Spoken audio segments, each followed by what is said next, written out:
Back, it is time for Motivational Monday. Yes, setbacks are a part of life, but here to share how to make your next setback a comeback is Compass Counseling's Daniel Applegate. Hey, Dan, how you doing? Hello, I'm good. How are you guys? Good. Good. So, setback, turning that into a comeback. You know, what is an example of that happening? Sure, like failures and setbacks don't have to be the end, right? I mean, we think about successful people, and successful people have failed far more than they have ever succeeded. You look at someone like in the basketball world, Michael Jordan missed more shots than he ever made. He's considered the best basketball player ever. Kobe Bryant missed 55% of all of his shots. Nobody's going to say he's a failure. Last night, Andy Reid won a Super Bowl after winning 221 games. Like, no one's going to call him a failure. Yeah. You look at baseball players. You're a good baseball player if you fail 60% of the time. You're a great baseball player if you fail 60% of the time. So it's like, it's all in the eye of the beholder, right? Yeah. You've got people like Clint Eastwood and Burt Reynolds who were told at a meeting in Hollywood that they had no talent, that Clint Eastwood's Adam's apple was too big, and that his chipped tooth would never get him far. You have Alexander Graham Bell, who invented the phone and made a phone call to President Hayes, and President Hayes said, wow, this is a great idea, but who would ever possibly want to use this? Where we are now. Right. Yeah. So let's talk about the difference between a setback and a failure. Sure. I mean, setbacks are a normal part of life, as are failures. The way to succeed is to learn to have a relationship with failure, learn to accept it as part of the process. I think what makes a failure a setback and not a failure that we take personally and that sort of paralyzes us, it's all in the mindset. It's how we reframe that experience. Yeah. Okay, so they could really essentially be the same thing. It's just how you look at it then. It really is. Failure can make us or it can break us, and it all depends on how we perceive it and how we let that into us. If we look at it as just part of the process.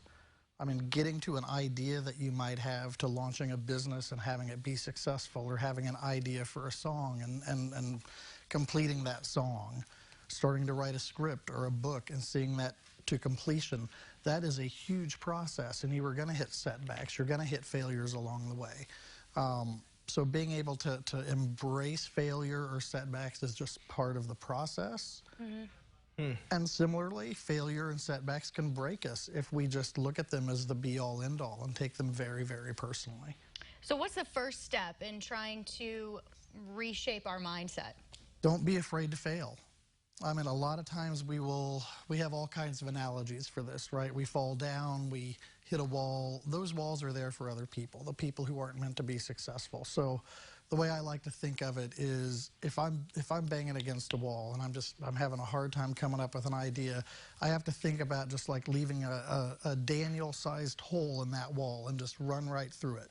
Because on the other side of that wall, on the other side of that fence, there's your success. And we've read a lot about very successful people being failures. Oh, sure. Early on in their life. I think, Oprah had been fired as a TV reporter before we had our careers, and we haven't been fired yet, so that means we're probably not going to be as successful as Oprah. But you never know. I beg to differ. I mean, J.K. Rowling's a perfect example of that, right? Like, she was poor, living on welfare with her daughter. Her apartment was rat-infested, and 20 publishers passed on Harry Potter. It's crazy, Their right? loss. Right, yeah. Yeah. So when do you know that it's time to see somebody else if this is really a struggle that you're facing? I think especially we see this a lot here with college students. Yeah.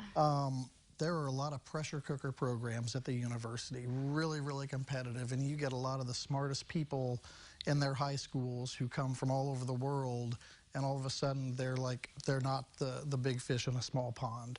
You see a lot of people struggle with procrastination, with ADD stuff. That doesn't mean you're failing. That doesn't have to be a setback. It's all about managing it. And so there was the Yale Business School, there was a student who turned in a paper, and his professor said, it's a nice idea, but if you want to get more than a C, then this has to be a feasible idea. That was the guy that headed up FedEx. Huh. So again, like, if you're running into perfectionism, if you're running into procrastination, if you're running into being a really smart student, but you're just not making the grade that you think you should be making, if that's keeping you up at night, creating anxiety, that's when you want to come see someone like us. Very good. All right, Mr. Applegate, thank you so much. Thank for your you. advice.